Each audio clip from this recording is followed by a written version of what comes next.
kwenye Kweli Yote TV. Baba ametukaribisha, ambaye ni Kweli Yote TV, kwa sababu ni mwaminifu na yeye anatupa nafasi tena kwa ajili ya sisi weupe, weusi, wekundu, wadogo kwa wakubwa, viongozi na wasio viongozi wa mataifa yote. Kwa hiyo mnakaribishwa mahali hapa tena kwa wakati mwingine kwa ajili ya kupokea fundisho la ile nguvu ya siku ya mwisho iliyoanza na ipo juu ya nchi. Kwa hiyo kabla ya yote, kwanza tushukuru Baba mwema mzuri. Wewe ndiye Baba ambaye tayari umekuja kutupa nafasi hii ya pekee katika kukuinua wewe mwenyewe kwa ajili ya mataifa yote, watu wote, weupe, weusi, wekundu, wote, wakubwa kwa wadogo, viongozi na wasio viongozi, kwa ajili ya uumbaji wako wewe mwenyewe unaosikilizisha ile nguvu ambayo ni kwa ajili ya kweli yote kwa utukufu wako. Baba, tunashukuru, tunakuinua kwa maana tayari unatenda kama wewe ulivyokusudia kwa ajili ya ufalme wako imetokea. Karibu sana. Karibu sana marafiki wa Kweli Yote, kama tulivyopokea kwamba sasa hivi sisi ni marafiki. Kwa hiyo Baba anatukaribisha ambaye ni Kweli Yote. Kwa hiyo sisi ni marafiki wa Kweli Yote, na mama ambaye yuko hapo naye ni Malkia wa Kweli Yote. Kwa hiyo tunamshukuru sana kwa sababu ya utimilifu wa kila ambacho kilikuwa kimeandikwa kwenye Yohana ile 3:29 kwamba aliye na bibi harusi ndiye bwana harusi.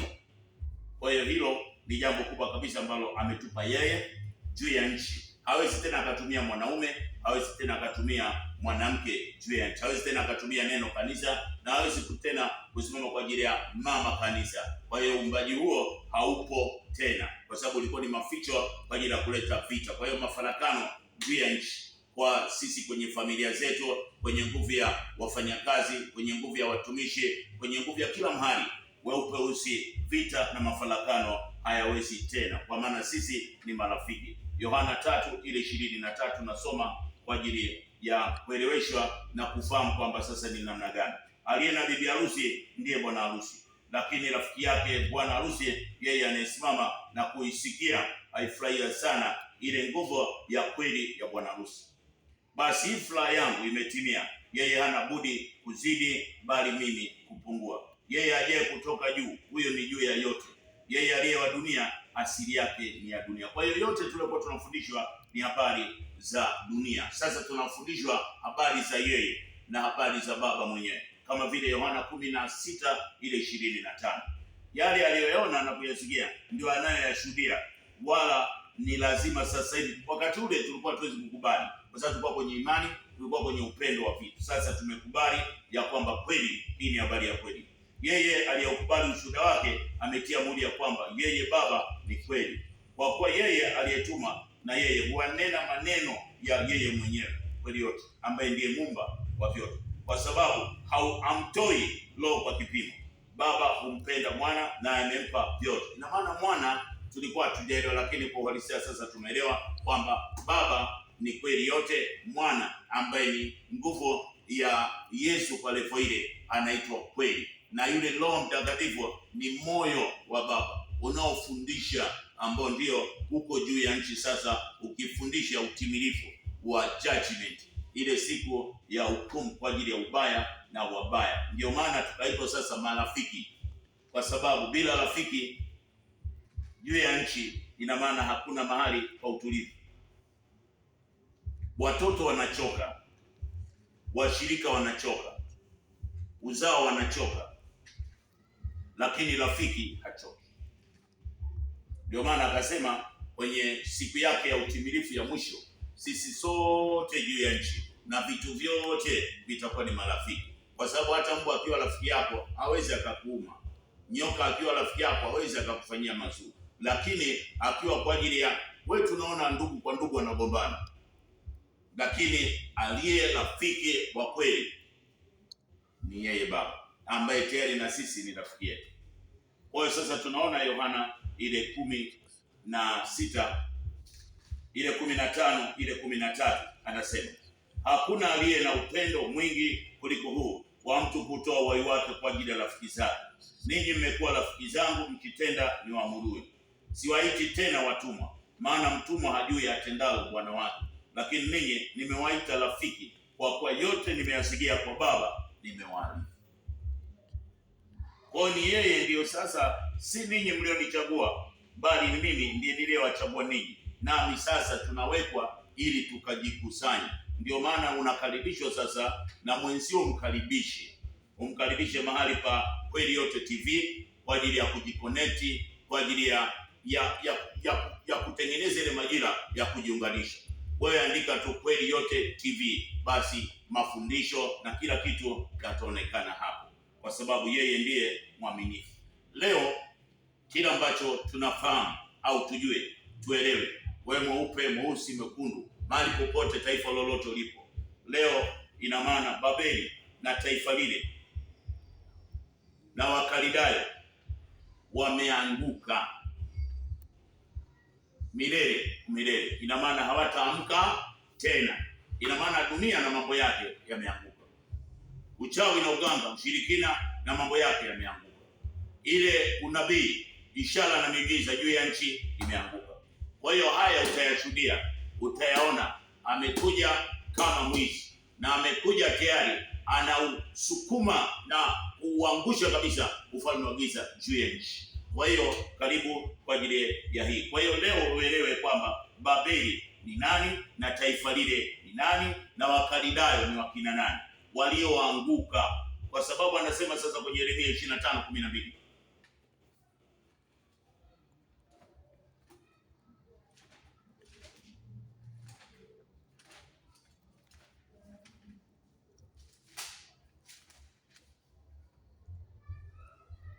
na itakuwa miaka hiyo 70 itakapotimia, nitamwadhibu mfalme wa Babeli na taifa lile, asema yeye, kwa sababu ya uovu wao, nayo nchi ya Wakaldayo pia, nami nitaifanya kuwa ukiwa umilele.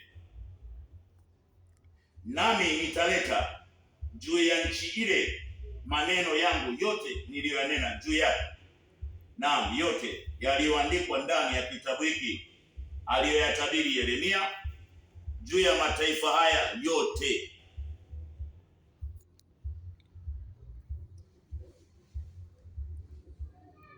Kwa maana mataifa mengi na wafalme wote wakuu watamtumikisha, nami hao pia nami nitawalipa kwa kadiri ya matendo yao na kwa kadiri ya kazi ya mikono yao.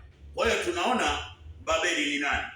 Babeli ni ule uasi uliotokea kwenye Mwanzo ile 2:23 mpaka 25, ule uasi wa Adamu wa kuimwacha baba na kumwacha mama, na tukawa hatuwezi tena kumwelewa baba na kumwelewa mama. Ina maana sisi ndio tukawa ni madhabahu juu ya nchi kwa ajili ya kuendelea kusimamisha ule ufalme wa giza.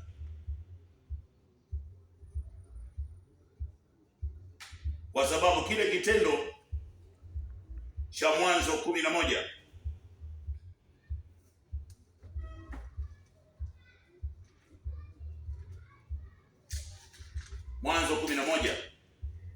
ule mstari wa kwanza ndio mahali pa Mwanzo 2:19, anasema nchi yote ilikuwa na lugha moja na usemi mmoja. Ndio hapa anasema kwenye Mwanzo 2:19, yeye Kweli Yote akamfanyiza kutoka katika ardhi kila mnyama wa msituni na kila ndege wa angani, akamletea Adamu ili aone atawahitaji. Kila kiumbe hai jina alilokiita Adamu likawa ndilo jina lake. Adamu ina maana ni mama na baba kwenye Mwanzo 5:2.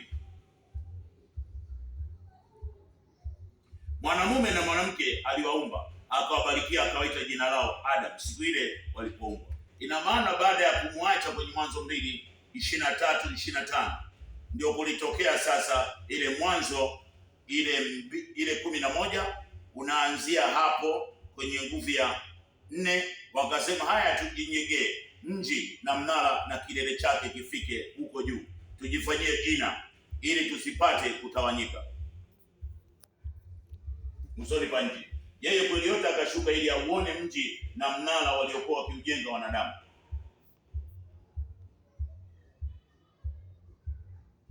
Yeye Kweli Yote ambaye ni baba akasema, tazama, watu hawa ni taifa moja na lugha yao ni moja, na haya ndio wanayoanza kuyafanya, wala sasa hawatazuiliwa. Haya, na tushuke huko tuwachafulie usemi wao, ili wasisikilizane maneno wao kwa wao. Basi yeye akawatawanya kutoka huko waende usoni pa nchi yote, wakaacha kujenga ule mji.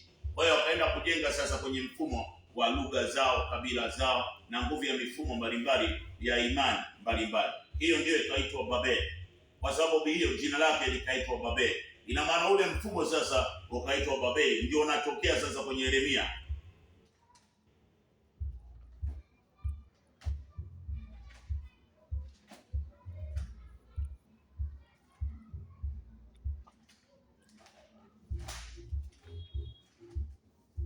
Unatokea kwenye Yeremia ile 27 ule mstari wa 5. Mimi nimeumba dunia hii, wanadamu na wanyama walio juu ya uso wa nchi, kwa uwezo wangu mkuu, kwa mkono wangu ulionyoshwa, nami nawapa watu kama nipendavyo. Na sasa nimetia nchi hizi zote katika mkono wa Nebukadneza mfalme wa Babeli, mtumishi wangu, na wanyama wa mwituni pia nimempa, na wamtumikie yeye na mataifa yote. Kwa hiyo sisi sote tulikuwa Babeli. Kwa ni mfumo uliokuwa umejengwa ndani yetu, ukiwa na imani, ukiwa na tumaini, ukiwa na ishara, ukiwa na miujiza, ukiwa na kila kitu. Na huu nao uona utajiri na hekima ikiwemo ndani. Tukaishi humo miaka ile 70. Ndio maana tunaona sasa kwamba akatufunga na nira ya chuma tusiweze kuachana na Babeli. Yaani ile akili, kwa sababu wakati tunaachana na baba, jicho liliondolewa, sikio liliondolewa, ile akili ya kuelewa iliondolewa, hata ule moyo, hata hatua ya kuchukua kwa ajili ya yale mazuri iliondolewa. Kwa hiyo tukawa na nira ya chuma kwa ajili ya kumtumikia Babeli na tusione chochote. Kwa hiyo tunaona hapa Yeremia 28 ule mstari wa 14. Maana yeye asema hivi, aliyetumba, nimetia nira ya chuma juu ya shingo ya mataifa haya yote, ili wamtumikie mfalme wa Babeli mtumishi wangu, nao watamtumikia, nami nimempa na wanyama wote pia juu ya nchi. Ndio maana ulikuwa unaona ile nguvu ya pusi, unamwona snaili, unaona hata nguvu ya miti kufanyika mambo ya uchawi. Ina maana ilikuwa ni mfumo wa Babeli aliyokuwa ameruhusiwa. Ndio maana sisi sote juu ya nchi hatukuweza tena kufundishwa kile kinachoitwa maisha juu ya nchi. Ina maana tulikuja tukafundishwa maisha ya mbinguni, kwa sababu tayari mfumo wa Babeli ndio anayetawala. Kwa hiyo anapofikia miaka 70 ndio nguvu ya yeye baba inaonekana juu ya nchi na kupatikana sasa ile majira yake mwenyewe. Anasema kwenye Yeremia 29 ule mstari wa 10. Maana yeye asema hivi, Babeli utakapotimiza miaka 70 nitawajilia nini na kutimiza kila ambalo nilikuwa nimelitamka, kwa kuwarejeshea mahali yao, kwa sababu najua ninachowawazia, mawazo mema, kuwapa tumaini na mema katika siku zenu za mwisho. Nanyi mtaniita, mtakwenda na kunishukuru, nitawasikiliza, nanyi mtajifunza na kuniona. Mtakapojifunza kwa moyo wenu wote, nami nitaonekana kweli, asema yeye. Nami nitawaendesha, nitawarudisha watu wenu waliofungwa, nami nitawakusanya ninyi, nikiwatoa katika mataifa yote na katika mahali pote nilipowafukuza, asema yeye. Nami nitawaleta tena hata mahali ambapo kutoka hapo naliwafanya mchukuliwe mateka. Hapa tunaanza tena hapa kwenye nguvu ya mwaka, kwenye miezi 9 unaoanzia ndani. Mkononi wanasema kabla hujaingia tumboni nilikujua. Ulikuwa na vipawa, kalama, viwekezo na mema na mazuri, ile akili nzuri. Ulipoingia ndani ya tumbo, ina maana unaendelea na mfumo huo: vipawa, kalama, viwekezo, mema na mazuri, akili nzuri. Ukifika miezi 9 unazaliwa, unaanza kuhesabu, una mwaka na siku moja, mwaka na wiki moja, mwaka na wiki. Ikifika miezi 9 unakuwa na miaka miwili. Ina maana miezi 18 ni miaka miwili. Wa ndani miezi 9 ambao ni mwaka wenye miezi 9, na nje hatuhesabu kama tulivyokuwa tunahesabu kule, kwa sababu kule tulikuwa tunahesabu mwaka ambao tayari baba anajua kwamba sisi ni halisi, lakini tunaingia tumboni wanabadilisha mfumo. Baada ya kuita mwaka wanaita miezi 9. Kwa hiyo kama ni miezi 9 ina maana inakuwa loose. Kwa hiyo wanatusubiria sasa wakati tunapotoka miezi 9 kuzaliwa. Kwa hiyo mzalishaji pale wa Kutoka ile 1:15 wanafunga kila kitu. Ina maana tunaanza kuhesabiwa upya kwenye majira ya mwaka wenye miezi 12. Kwa hiyo leo sasa, baada ya ile nguvu ya kumaliza majira,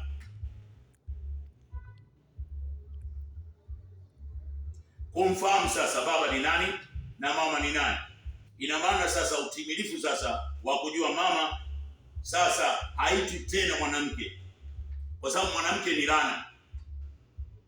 Sasa anaitwa Malkia wa kweli yote, baba anaitwa rafiki wa kweli yote, na umbaji sasa kuwa marafiki wa yeye, ili vita na matengano, mafarakano yaondoke. Kwa hiyo mfumo wa Babeli sasa unakuwa tayari umefikiwa, kwa sababu wale viongozi wa familia wanakuwa wamepata, wanamfahamu kweli yote. Kwa hiyo tunaona Mathayo 23:9 tukawa ni Mungu juu ya nchi, baada ya kujitenga na hiyo nguvu ya kutomjua baba ni nani, mama ni nani. Ndio maana akaja yule ambaye ni kweli kwa levo ya Yesu, kutuambia mtu yeyote asiitwe baba. Kwa hiyo hiyo laana tumepona.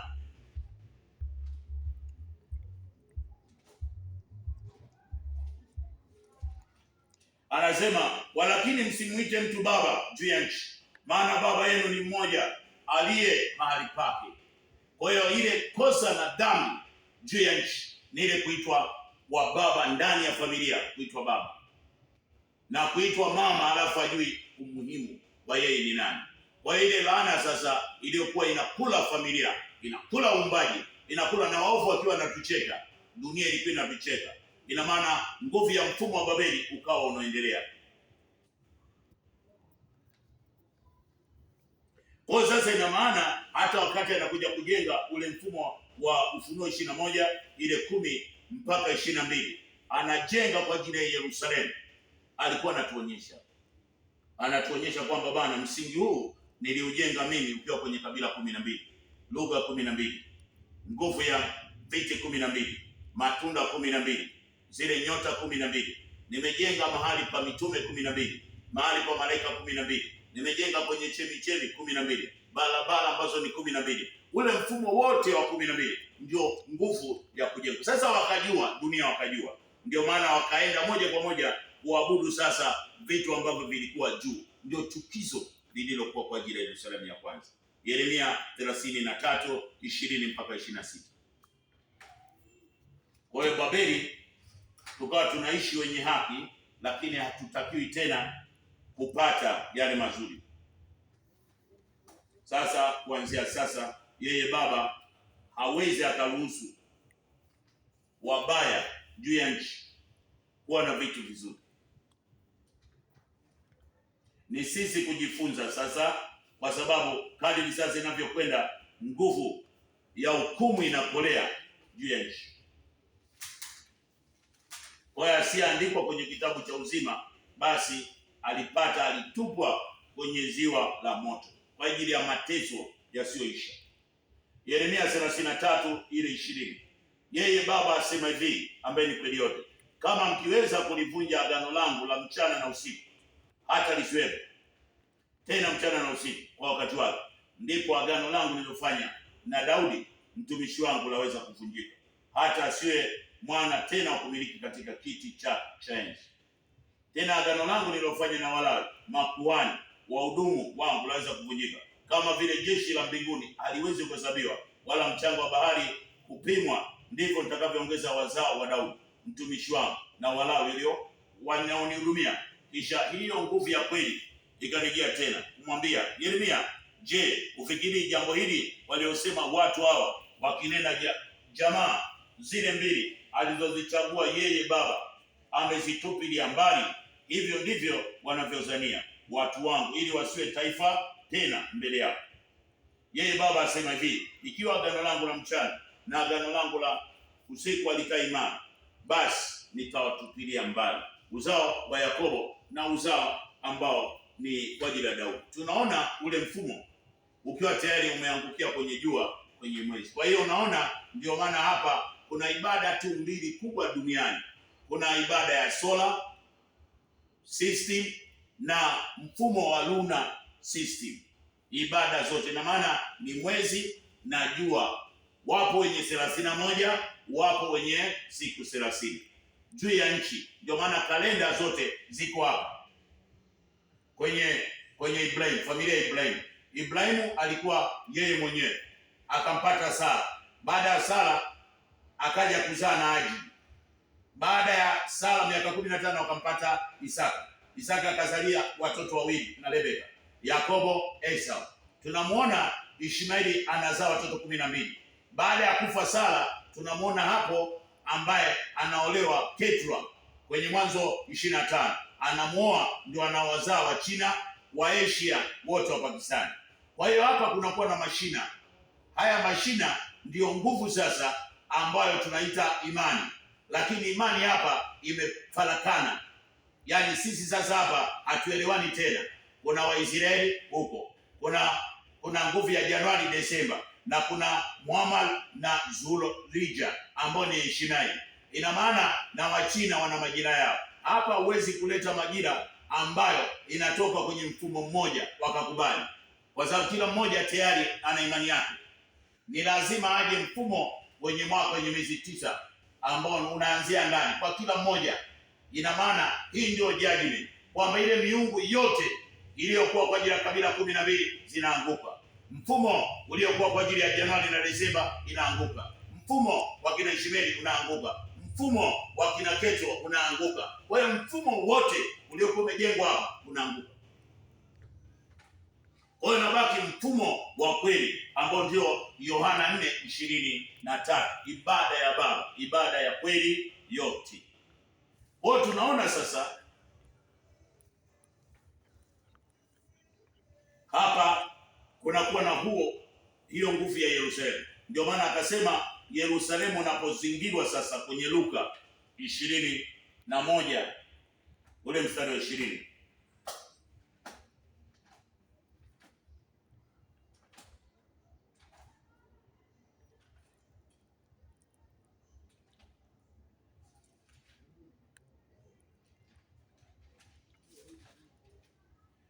Lakini hapo mtakapoona mji wa Yerusalemu umezungukwa na majeshi, ndipo jueni kwamba uharibifu umefika. Sasa unazingirwa kwa sababu tayari ile Luka 22 ule mstari wa 30, tayari majira imepatikana inayohukumu hizo kabila 12, ambayo ni yeye mwenyewe Baba anahukumu zile tabia 12, zile tabia za kabila 12.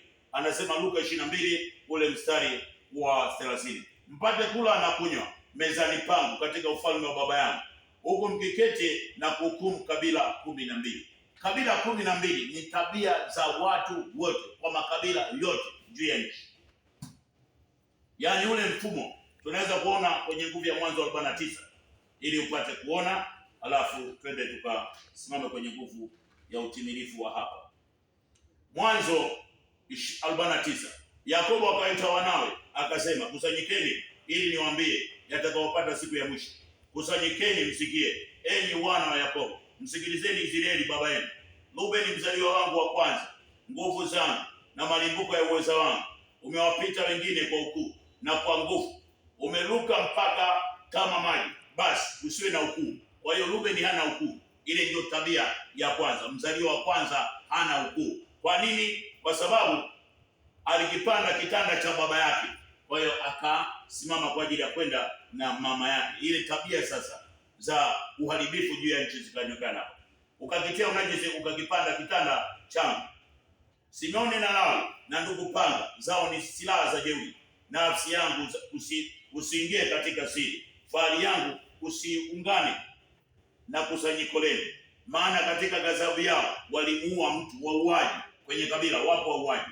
Tunamwona Lawi, tunamwona Yuda ambaye tayari anasomeka, lakini Yuda tunamwona ni mfumo kabisa wa Mwanzo 39 ambaye alijifanya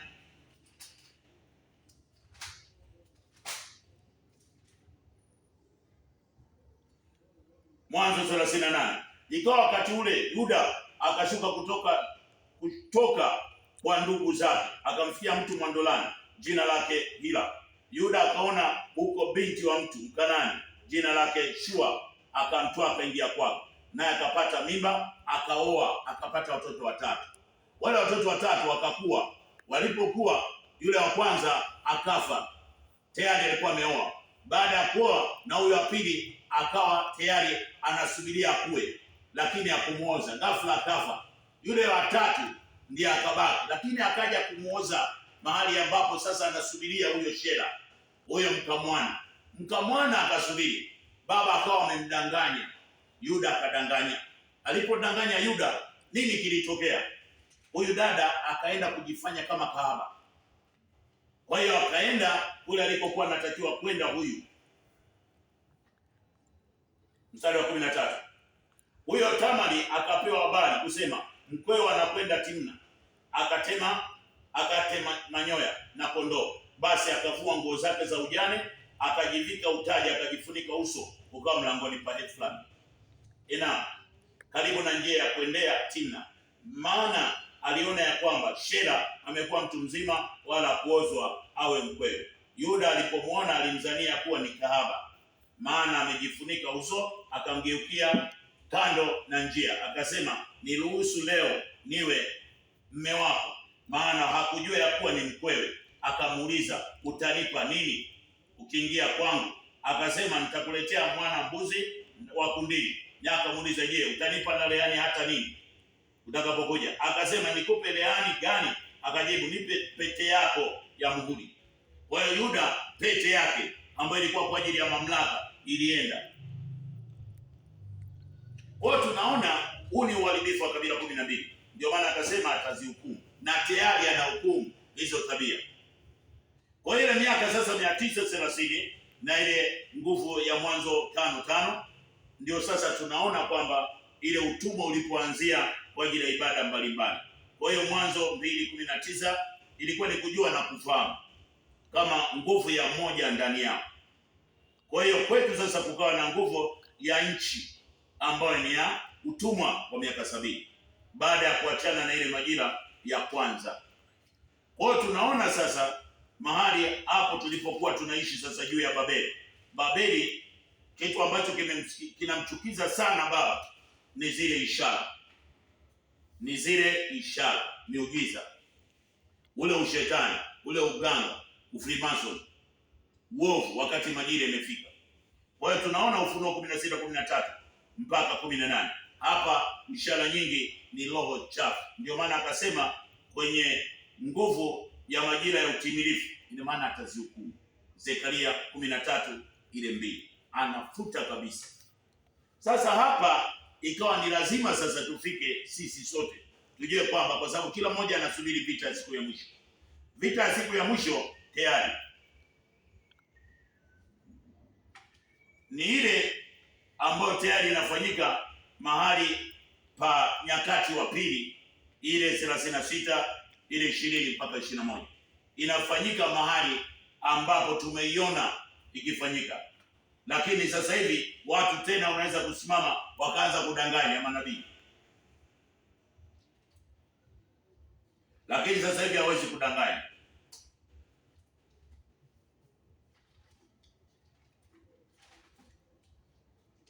Tunaona hiyo vita ilivyofanyika kwenye hiyo taifa,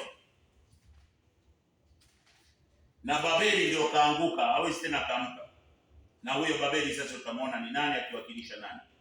Nyakati wa Pili 36:20. Na wale waliokoka na upanga akawachukua mpaka Babeli, ambao anautumisha sasa, wakamtumikia yeye na wanao, hata kulipoingia miliki ya Uajemi, ili kulitimiza lile alilokuwa amelisema kwa kinywa cha Yeremia, hata nchi itakapofurahia sabato zake. Kwa maana siku zote ilipokaa ukiwa ilishika sabato, kutimiza miaka 70.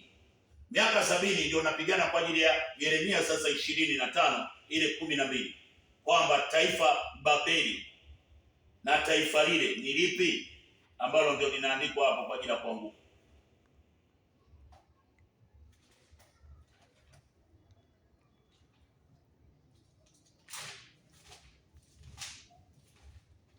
Anasema hivi kwenye Yeremia 25 ule mstari wa 12.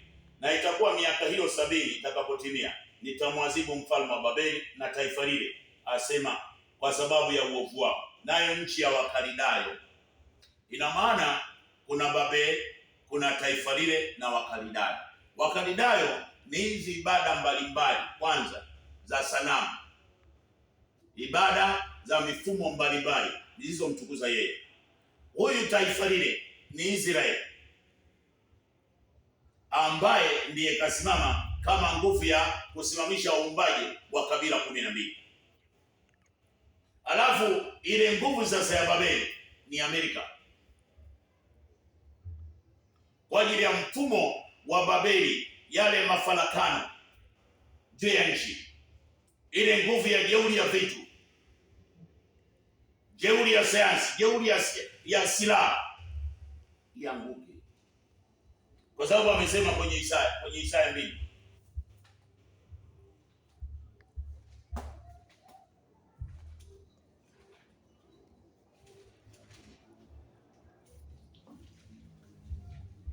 Isaya 2 ule mstari wa 2. Na itakuwa katika siku za mwisho, mlima wa nyumba yeye mwenyewe utawekwa imara juu ya milima, na utainuliwa juu ya vilima, na mataifa yote atauendea makundi makundi, na mataifa mengi watakwenda na kusema, njoni twende nyumbani kwa yeye Baba ambaye ni kweli yote, naye atatufundisha njia zake, nasi tutakwenda katika mapito yake. Maana katika moyo wake mwenyewe ambao ni wa kweli, tulikuwa tunaita Sayuni, sasa ni mahali pa nuru ya kweli yote. Itatoka sheria na kweli ya yeye, itatoka mahali pa Yerusalemu. Yerusalemu ili sasa ya Ufunuo 21 ile moja, kwamba naumba mbingu ya kweli na nchi ya kweli. Ile mbingu ya kwanza na nchi ya kwanza zimepita. Naye atafanya hukumu katika mataifa mengi, atawakemea watu wa kabila nyingi, nao watafua panga zao ziwe majembe na mikuki yao iwe miungu. Taifa litainua upanga juu ya taifa lingine, wala watajifunza tena vita. Hapo ndipo utimilifu wake. Kwa hiyo ndio maana akaondoa sasa neno upendo, akautoa neno nguvu ya imani, akaitoa, akabakiza kuheshimiana. Yaani mimi nilivyo ni mheshimu mdogo, na mdogo aniheshimu mkubwa. Kiongozi amheshimu kiongozi mwenzie, na mheshimu wa chini, na wa chini amheshimu juu. Taifa kwa taifa liheshimiane. Si kwamba kwa sababu wewe ni labda una utendaji mkubwa ukamsahau mwenzio, utapata aibu. Ndio majira hii. Kwa hiyo tunaona sasa ikifanyika Iran. Ndio maana vita ilianza tarehe 28 Februari. Ukisoma kwenye Luka 1:26, ilikuwa ni mwezi wa 6, malaika Gabrieli akatumwa mpaka mji wa Galilaya jina lake Nazareti, kwa mwanamwali bikira aliyekuwa amepozwa na mtu jina lake Yusufu, kwa mbali ya Daudi ambaye anaitwa Mariamu.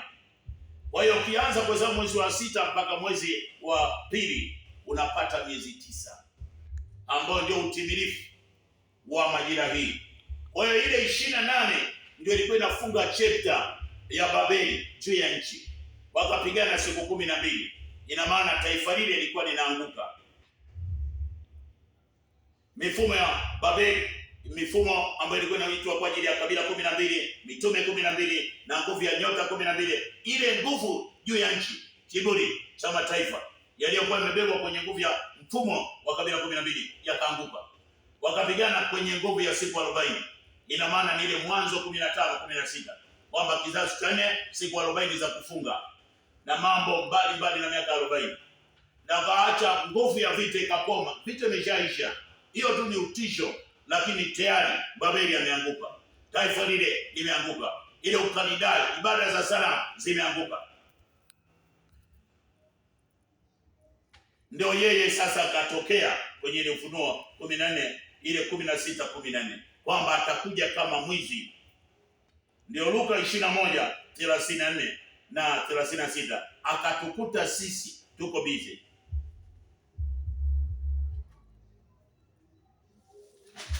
Tuko busy sana.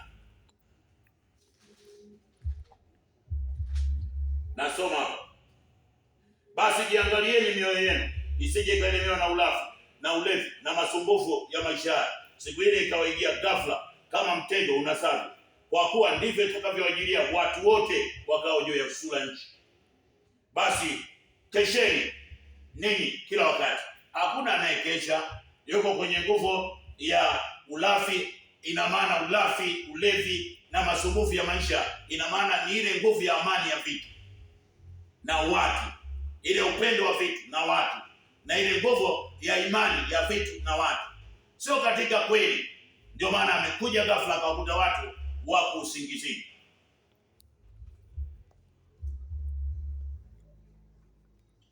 Ndio maana ile Ufunuo 16 sasa ile 14 15, tazama naja kama mwizi, heri akeshaye na kuyatunza mavazi yake. Wote tumekutwa wala hatufahamu, lakini yeye mwenyewe ametambua kwamba sasa ni majira. Ina maana Isaya 22 sasa, Isaya 24:1 mpaka 24, ile nguvu dunia na msingi wake umeanguka. Ufunuo 18:1-23, Babeli ameanguka. Mifumo yote ya kichawi, kiganga, kishirikina, kifrimasoni na nguvu ya Kiluminati, ile ibada mbaya, ibada za kishetani zimeanguka. Mifumo ya uchawi, uganga, unabii, ishara, miujiza na yenyewe imeanguka. Sanamu hazitakiwi tena juu ya nchi. Tarumbeta limepigwa. Ufunuo 20:11-15, ya kwamba asiyeandikwa kwenye kitabu cha uzima basi aibu atakuwa naye. Kwa hiyo nakuomba wewe, mweupe, mweusi, mwekundu, tafadhali, siku imekwisha kwanza, hukumu imekwisha kwanza juu ya nchi. Kwa hiyo yeye Baba, muombe akupe nafasi kuona unasimama kwenye nguvu ya kujifunza. Mahali pa Kweli Yote TV utayapata yote, kwa sababu kila kitu sasa kiko wazi.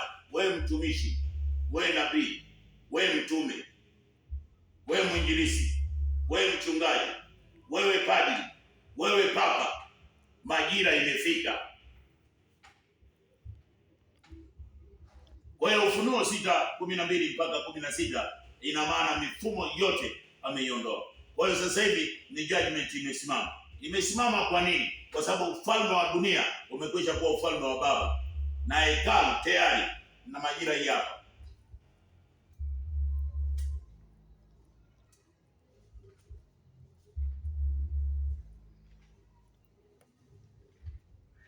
Kwa hiyo nitasoma hapa, alafu tutashukuru kwa ajili ya kukuinua wewe sasa, kwamba pale usikutwe tena na wale waliokuwa na uwezo kudanganya dunia. Malaika wa utimilifu akapiga baragumu, pakawa na mamlaka iliyokuwa juu ya mbingu zote, ikisema, ufalme wa dunia umekwisha kuwa ufalme wa Baba ambaye ni Kweli Yote, na mwalimu wake ambaye ni moyo wake, naye atamiliki hata milele na milele juu ya nchi. Na wazee wale 24 hawatumiki tena. Wazee 24 ina maana ni kabila 12, mitume 12, ndio walikuwa kabla ya kuja juu ya nchi. Walikuwa wakirepresent maisha ya sisi juu ya nchi, wakisema, tunakushukuru wewe Baba uliyeko na uliyekuwepo, kwa sababu umeutoa uweza wako uliye mkuu na kumiliki, na mataifa walikasirika, hasira yako nayo ikaja, ndio maana imekuja. Na wakati ukaja wa kuhukumiwa waliokufa, ina maana ile nguvu ya utendaji wa uharibifu, na kuwapa thawabu yao watumwa wako manabii na watakatifu waliotenda. Kama ulikuwa unafanya kazi njema za kumletea yeye Baba, hata kwenye mazingira magumu, utalipwa. Unaanza kulipwa, wewe mtumishi, wewe nabii, wewe mchungaji, wewe nabii, wewe papa, wewe padri. Sasa ndio wakati wa kulipwa. Kama ulikuwa unafanya mema kwa ajili ya yeye kujenga, kwa sababu atakusema atawakuta wale ambao hawataonja mauti. Kisha hekalu la yeye lilokuwa mahali pake limefunguliwa, na sanduku la agano lile likaonekana ndani yake. Sanduku la agano ni majira ya utimilifu, na ni mwaka uliobeba siku ya mwisho. Ukawa na umeme na sauti na radi na tetemeko, jua na mvua ya mawe inawaangukia wabaya, mahali pa kujificha hawapo. Kwa hiyo moyo wa Baba tayari, ina maana ile nguvu ya ibada zilizokuwa kwa ajili ya Utatu Mtakatifu haupo. Utatu Mtakatifu hatukuelewa, kwa sababu Paulo hatukujua ametumwa na nani. Tulijua kama ni mtume wa Yesu, lakini ni mtume aliyekuwa anawakilisha Babeli miaka 70. Kwa hiyo ndio maana alifundisha imani, wakati baba yake ambaye ndiyo kiongozi wake alisema, je, ataikuta imani?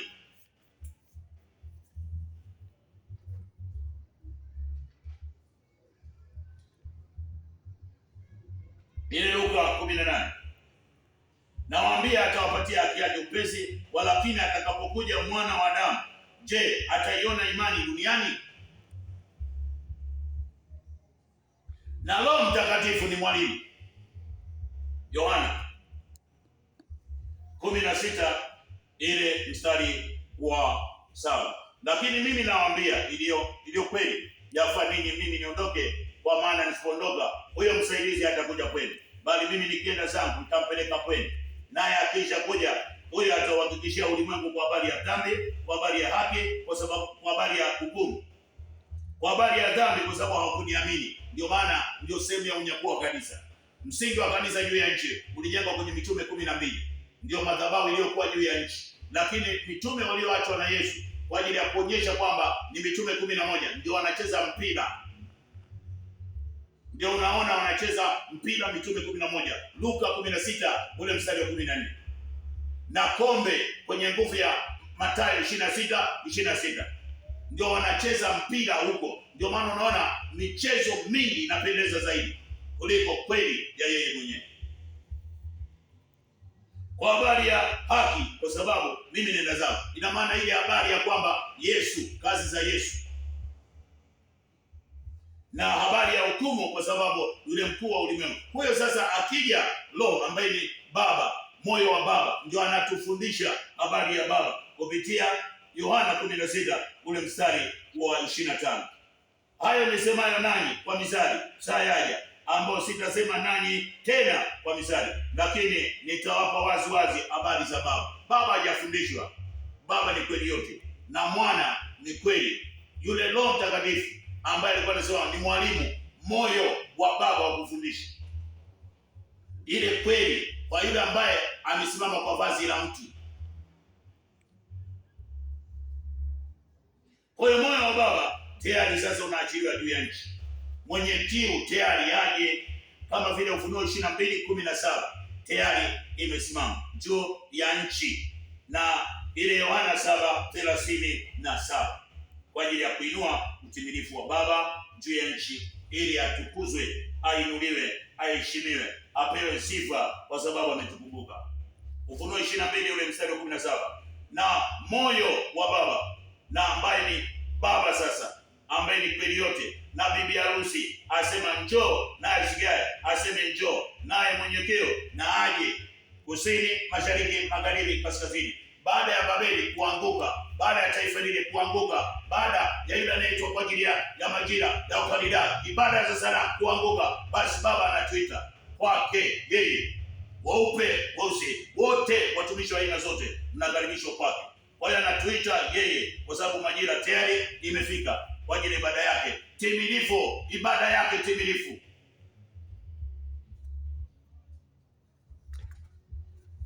Namalizia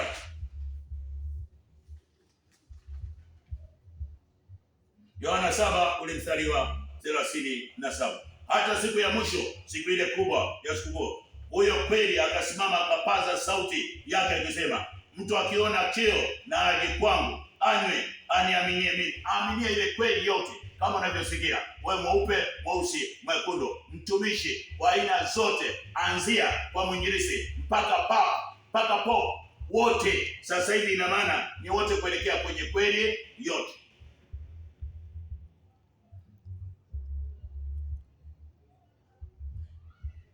Maandiko, mito ya maji yake itatoka ndani yake. Na neno hilo alilisema kwa habari ya Roho ambaye wale wamwaminio watampokea baadaye. Kwa maana Roho alikuwa hajaja, kwa sababu huyo kweli kwa levo ya Yesu alikuwa hajatukuzwa, hajafahamika. Yesu ni nani? Kristo ni nani? Mwana wa Mungu ni nani juu ya nchi, ili aeleweke kwamba Baba ni kweli yote, Mwana ni kweli, na Roho Mtakatifu ni moyo wa Baba wa kufundisha ili kweli, sio katika ishara, sio katika miujiza, sio katika unabii, sio katika nguvu iliyokuwa kwa ajili ya roho mbalimbali juu ya nchi. Hizo hazina nafasi tena. Ndio maana amesema amezifuta juu ya nchi.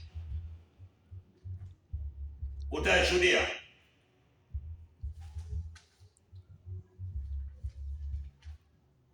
Zekaria 14:13. Kisha itakuwa katika siku ya mwisho, asema yeye Baba, nitakatilia mbali majina ya sanamu, na katika nchi yasikumbuke tena.